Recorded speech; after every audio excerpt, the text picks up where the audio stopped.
Bom dia para você que está ligado aqui na tela da Band. Começa agora o Perfil Médico. Isso mesmo, Aldair, e eu estive conversando com o Dr. João Tomás, que fala sobre o lançamento do seu livro Do Campo à Medicina.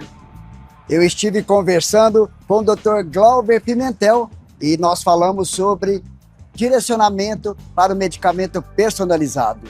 Aldair, e o Brasil vai jogar contra a Noruega. E eu conversei com o Dr. Rodrigo Penha sobre o país nórdico e também os cuidados com a saúde. E o programa começa agora, está imperdível.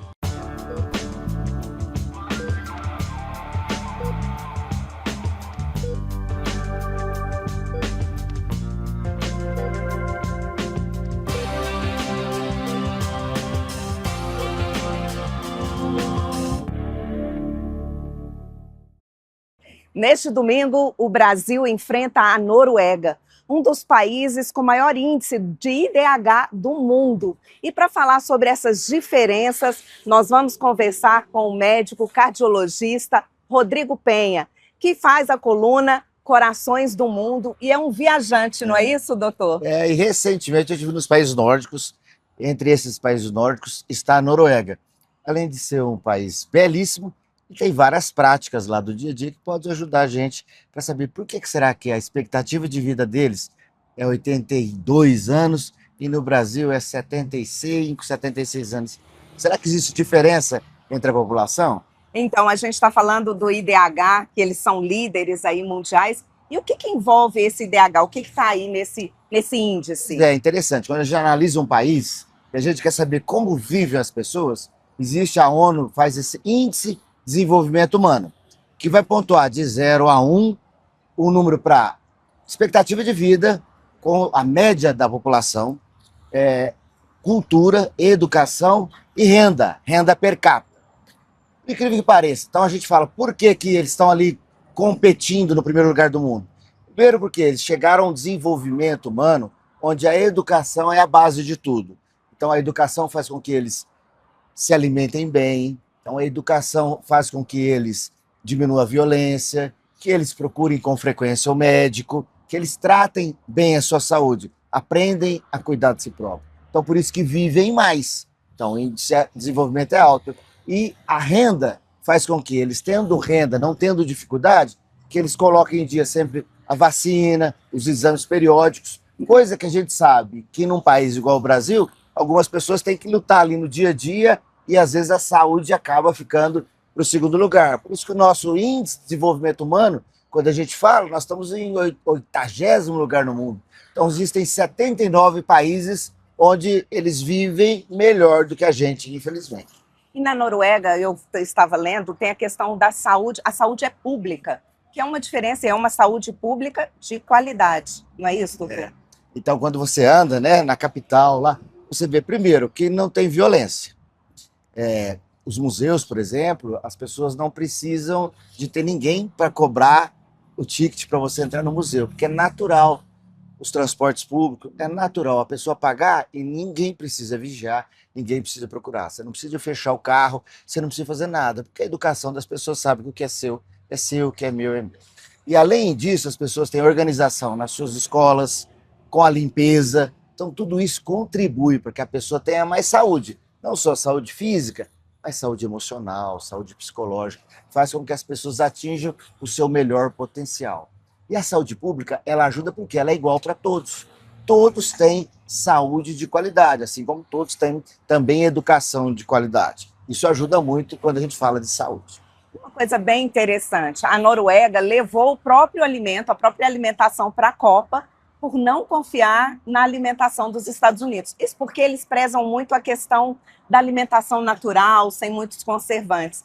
E aí eu li que eles levaram não sei quantos quilos de salmão, mais de 6.000 laranjas. Quer dizer, essa questão da alimentação natural ajuda muito também nessa questão da saúde. Então, o maior atleta deles, que é o Edgar Holland, que é o astro do time, ele divulga isso e tem até um documentário sobre isso. Ele tem cuidado com a água que ele bebe.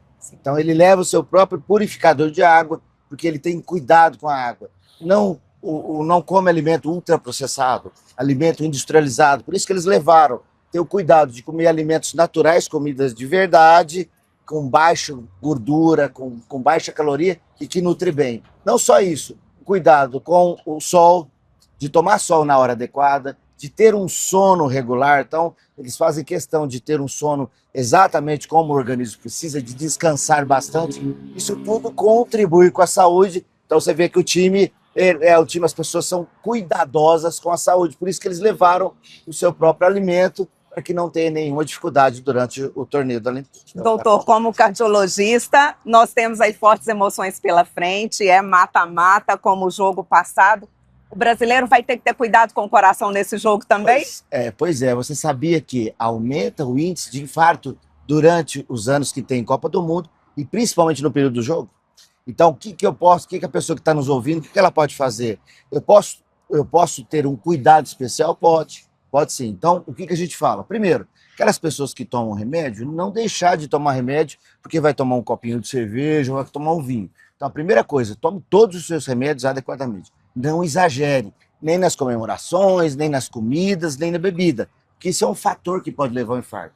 Cuidado com a sua emoção, seja moderado, tente não brigar com ninguém, não se emocionar demais, não exagerar, torça com moderação, entendendo que isso é apenas um esporte e que você não vai desgastar sua saúde por isso. Então seja moderado nisso, que vai ajudar a prevenir. Está muito emocionado? Mede a sua pressão, desligue um pouco a televisão, pense em outra coisa, né? Evite os excessos. Normalmente os infartos acontecem pelos excessos que a gente comete. Você está assistindo o programa Perfil Médico na Band. Oferecimento Labormed, Laboratório de Análises Clínicas, Biofarma, Farmácia de Manipulação e Clínica Vioto Uberlândia.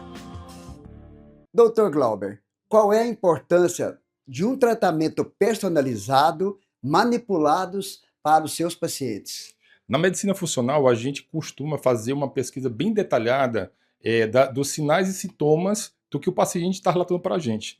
Então, quando a gente vai fazer essa investigação, analisar todos os exames, analisar aquela anamnese, a gente tem uma tendência a utilizar de nutrientes, nutracêuticos, vitaminas, de acordo com o que a gente vê das queixas e dos déficits que a gente observa através dos exames. E aí, usualmente, a gente faz uso, né, de manipulados. Né? A gente direciona tanto a composição quanto a miligramagem. E também o tempo que vai ser utilizado. A maneira de ser utilizado pode ser via oral, através de gotas, através de injetáveis. São diversas as maneiras. E a gente vai acompanhando com o tempo, né, essa reposição desses nutrientes. Doutor, a gente sabe que com o tempo, né, a gente tem um envelhecimento. E quais são as dúvidas dos pacientes que te procuram para os tratamentos de obesidade, enfim, tratamentos diversos, dentro da sua especialidade? Hoje, na medicina funcional, a gente vê diversas queixas. Vai desde a questão de emagrecimento, ganho de músculo, a questão da menopausa e todas as queixas que envolvem a menopausa, a andropausa e o envelhecimento por si só. Todos hoje querem otimizar a sua saúde. Então, a gente faz utilização de práticas da medicina, práticas ortomoleculares, práticas da medicina funcional, da ginecologia, de toda a estrutura que a gente foi acumulando ao longo dos anos e vai direcionando esse tratamento. Alguns tratamentos são de curto prazo, outros de médio prazo e outros de longo prazo, né? E a gente vai acompanhando de acordo com as queixas do paciente. É um paciente que tem um risco de doença cardiovascular maior, é um paciente que precisa tratar o intestino, é um paciente que tem uma microbiota intestinal desequilibrada, tem queixas gastrointestinais, ou a paciente da menopausa, da andropausa e o tratamento do casal. Usualmente eu tenho a tendência a tratar muito o casal, né? Porque tratando um, o outro, um estimula o outro. E outra questão é o emagrecimento, que cada vez mais hoje tem sido uma busca no consultório. O emagrecimento saudável, onde a gente faz um acompanhamento bem detalhado e vai utilizando das práticas aí de fazer manipulados e acompanhando de tempo em tempo. Bom, em relação à obesidade, né, como é um tratamento hoje que não vai precisar de uma cirurgia bariátrica ou algo mais invasivo, evitando cirurgias? A gente se utiliza dos pilares da medicina de estilo de vida, né, que é a atividade física, dieta, fazer uma pesquisa detalhada em relação à parte endocrinológica, a suplementação de vitaminas e estimular o paciente como um todo, né. Fazemos acompanhamento através de bioimpedância e insistimos na questão da mudança de hábitos, né? A questão de bebida alcoólica, a questão de fumo, o gerenciamento de estresse, gerenciamento do sono. Tudo isso é essencial na medicina de estilo de vida, os pilares, né? E aí a gente vai direcionando e vai acompanhando e vai fazendo a reposição do que é necessário. Muitos dos pacientes é necessário fazer essas reposições. Dentre elas, a reposição hormonal é uma das coisas que a gente costuma acontecer, principalmente na paciente menopausada, né? O paciente do sexo masculino, a gente vai estimular, vai melhorar a questão do ambiente hormonal dele, dependendo de como é que ele está vivendo aquilo ali, né? E é isso, ver os sinais e sintomas, não esperar ficar doente para tratar. Você está assistindo o programa Perfil Médico na Band. Oferecimento Labormed, Laboratório de Análises Clínicas, Biofarma, Farmácia de Manipulação e Clínica Vioto Uberlândia.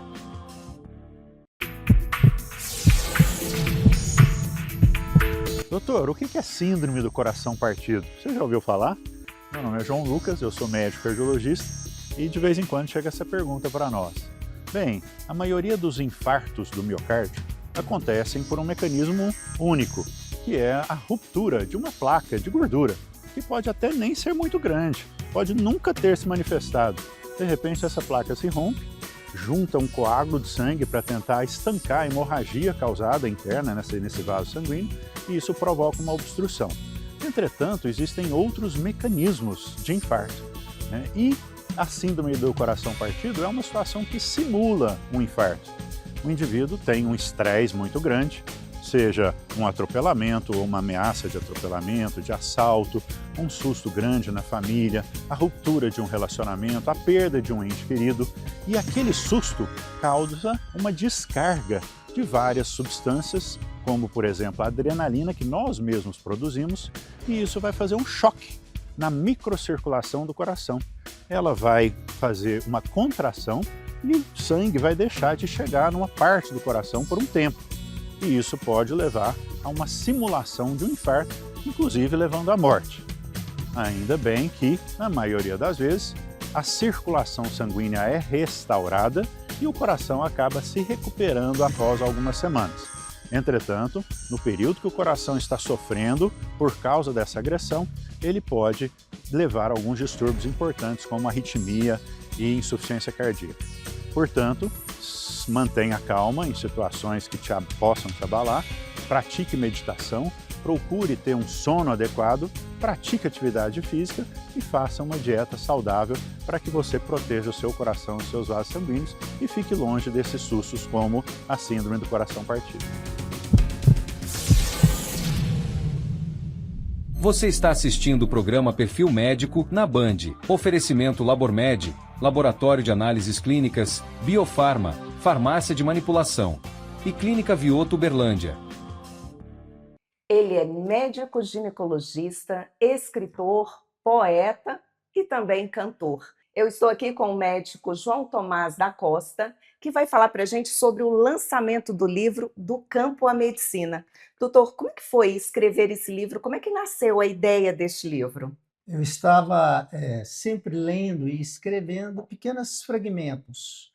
E um dia um autor na internet pulou à minha frente dizendo: qual o legado que você vai deixar, porque um dia você não vai se encontrar mais nesse planeta. E como eu já tinha no meu coração o desejo de escrever, aquilo me estimulou a entrar nesta mentoria, porque ele orienta como escrever o livro. E em 4 meses, meu livro ficou pronto e já tive o lançamento dele. E isso já há um mês, está um mês aí para todo mundo que quiser ler e conhecer essa história. Está. Eu fiz o lançamento dele pela plataforma da maior empresa do mundo, que edita 12 milhões de livros por dia, que vende, né, na verdade. E o lançamento está no digital no momento já, com um best-seller, mais vendido naquele dia quando lança. E isso traduz para mim uma alegria muito grande. E por que do título, Do Campo à Medicina? Porque você vai escrever, você pode escrever sobre ficção, poesia, contos, romance, policial, enfim. Eu tive no meu coração a aquele projeto de deixar um legado, mas as pessoas, em geral, tiram de dentro de si algo e põem no papel. E esse papel é a minha história verdadeira, em que eu falo de um tema, dos medos, da paixão do meu namoro pela minha esposa, minha grande barreira e desafio de enfermidades que eu tive na família, que me despertou falar dessa história.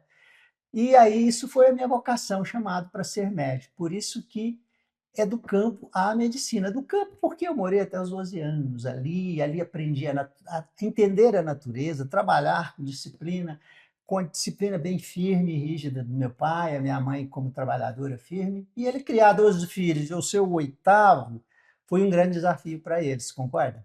Nesse período todo de trabalho, foram muitas crianças que o senhor trouxe ao mundo? E o senhor conta isso no livro também? Também, um pouco disso eu relato que o meu desejo inicialmente, quando eu soube da notícia de uma enfermidade grave da minha mãe, eu queria ser cardiologista para fazer transplante cardíaco nela, que era um problema cardíaco. Naquela época tinha o Zerbini e sua equipe em São Paulo, preparando para o primeiro transplante. E aquilo me despertou. E eu estava com 14, 15 anos. Eu fui para a revista, para a banca de revistas, estudar, ler sobre ciência. Falei, não, então eu quero ser um médico cardiologista. Mas, no fim, quando eu estava na faculdade, acompanhei a minha mãe com os professores, e ela foi melhorando. Acabou que fui ser ginecologista, com quase 9.000 partos, já entre quase 4, 5.000 procedimentos cirúrgicos. E a minha mãe viveu até os 80 e quase 82 anos. Então, assim, a predestinação de Deus para nossas vidas, e por que eu fiz ginecologia, foi porque eu tinha muita alegria de olhar a vida iniciando, mas é mais triste ver a vida acabando. Mas eu falo no capítulo do livro também alguns lutos que eu vivi, que eu ressignifiquei isso para a gente aceitar melhor e viver a vida com qualidade, com prazer, com mais leveza. Com certeza. No livro também o senhor conta a história do relacionamento do senhor com a esposa, e aí isso veio de uma poesia que gerou uma canção. Eu queria que o senhor falasse desse momento também. Como eu escrevia sobre estações, né, outono, inverno, verão e a primavera. A primavera, para mim, é uma das estações mais lindas. E todo ano eu indo para o meu trabalho, eu passava debaixo de uma árvore que sempre em setembro, a primavera, ela ficava bonita. E escrevendo o livro, eu lembrei daquela árvore, tirei a foto dela, inclusive, que é a capa do livro, dela florescendo. E eu fiz uma poesia à minha esposa. Quando eu olhei para a poesia, eu falei, não, isso aqui eu vou colocar uma melodia. Como eu gosto de música, toco instrumento de corda, viola principalmente, um pouco violão, o que acontece? Saiu essa canção dedicada à minha esposa, porque todo ano a primavera chega, e aí eu coloquei o nome dela nela de primavera. A primavera chegou. Que lindo. E o senhor pode nos brindar com essa canção? Deixa eu lembrar aqui o ritmo certinho. A primavera chegou, clareando meu viver. O vento traz perfume, faz o coração tremer. Cada flor que se abre lembra o nosso amor, que venceu o tempo, a dor e o dissabor. Seu primeiro olhar me fez feliz, vivendo o tempo de eterno aprendiz. Deus escreveu, assim ele quis, ela não sabia, é minha Beatriz. Você está assistindo o programa Perfil Médico na Band. Oferecimento Labormed, Laboratório de Análises Clínicas, Biofarma, Farmácia de Manipulação e Clínica Vioto Uberlândia. Dias e noites frias, tardes quentes, e o organismo, como fica diante dessa variação de temperatura? Para falar sobre isso e sobre a síndrome respiratória aguda grave, eu estou com o pneumologista Dr. Ricardo Diniz. Dr. Ricardo, o que é essa síndrome? Síndrome respiratória aguda grave é uma doença acometida por vírus, né, uma pneumonia viral que evolui de uma forma mais desfavorável.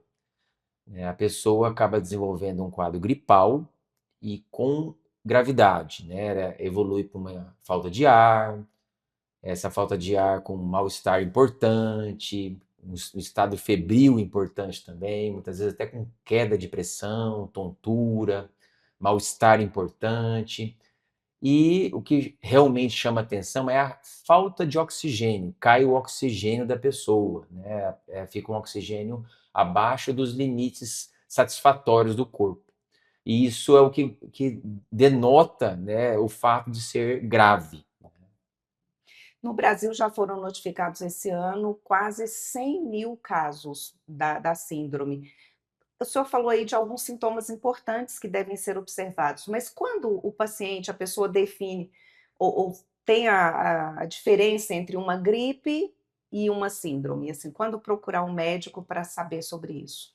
A evolução rápida, né, da condição de gravidade, né, a pessoa se sente muito prostrada, né, febres que persistem mesmo usando antitérmico, né, uma condição de falta de ar mesmo, a pessoa percebe que vai fazer algum tipo de esforço habitual, né, dentro de casa, se deslocar dentro de casa, ou mesmo subir um lance de escada, e o fôlego que antes a pessoa tinha, que era normal, ela passa a perceber que não tem mais, ela sente realmente um aumento aí da frequência cardíaca, aquela sensação de batedeira, né, quando que vai fazer um esforço, né, e aquele corpo ruim, aquela fadiga importante, né, e muitas vezes também existe a oportunidade da pessoa ter até o oxímetro em casa, né, porque na época que nós tivemos, né, pandemia, né, da Covid, e realmente as pessoas têm muitas vezes a oportunidade de ter um oxímetro em casa, eles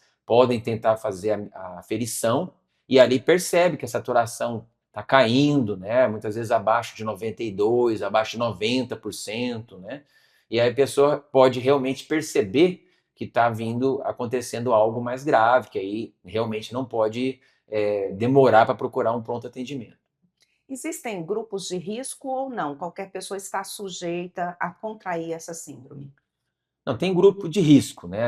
Os extremos de idade, né? As crianças, os idosos, né? Eles são mais susceptíveis a ter o quadro mais grave, né?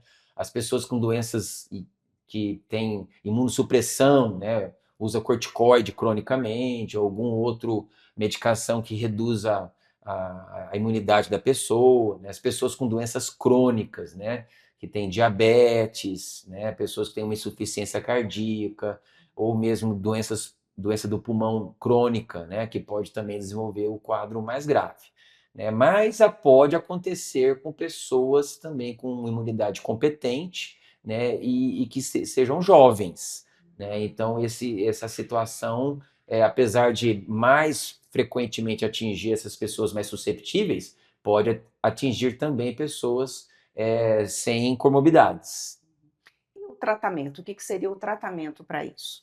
Então, o mais importante é a pessoa entender que se identifica essa condição de gravidade, né, principalmente com o aumento da falta de ar, né, a febre persistente, ou mesmo ou percebendo que caiu a saturação, né, a saturação está aí abaixo de 90, 92, né, o importante é procurar um pronto atendimento, né, assim, não é uma condição que consegue se tratar em casa, né, no pronto atendimento, que realmente vai conseguir fazer uma triagem, identificar que a pessoa tem sinais de gravidade, que é o febril, aumento da frequência cardíaca, aumento da frequência respiratória, queda de saturação.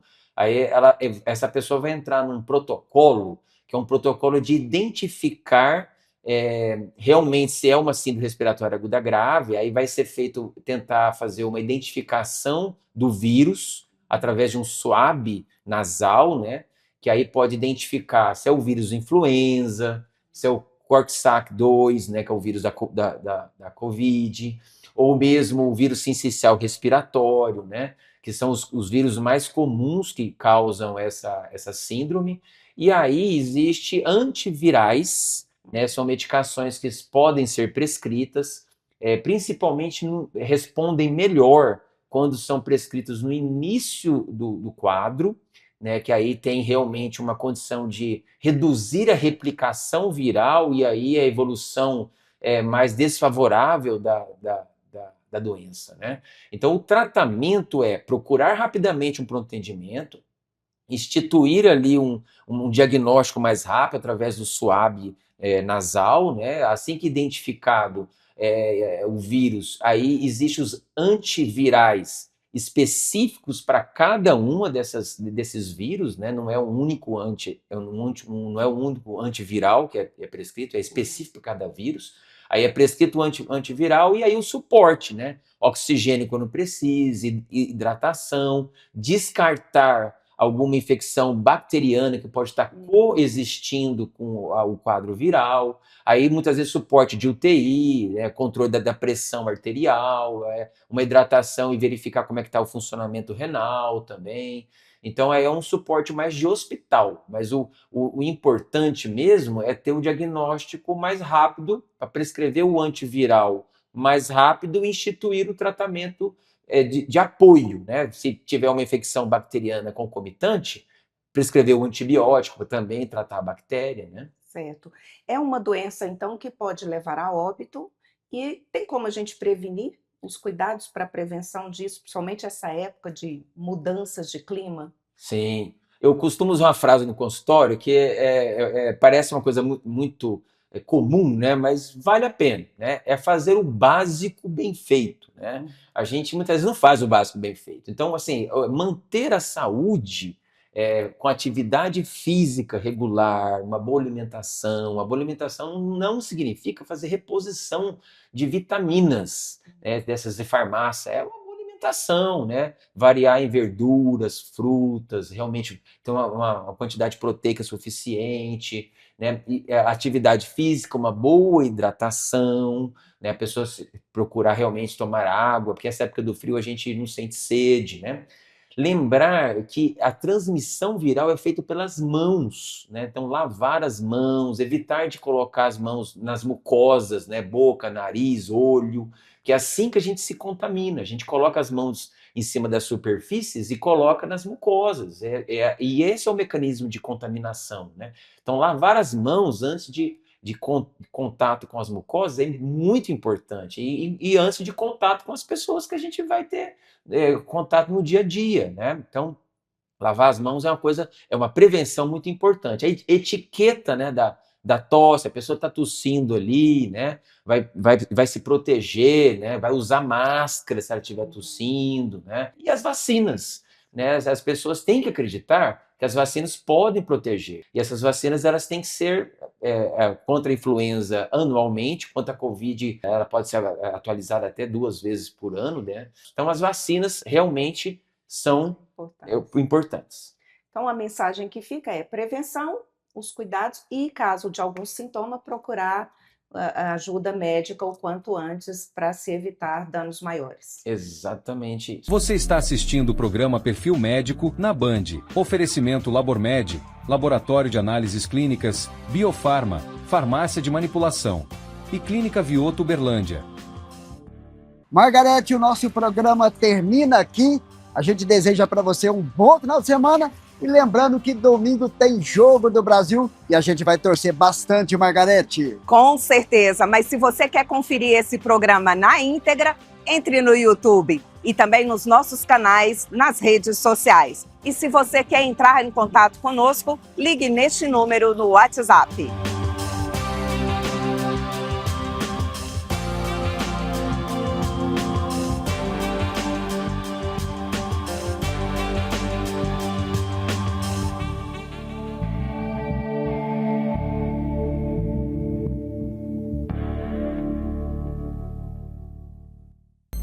Você assistiu o programa Perfil Médico na Band.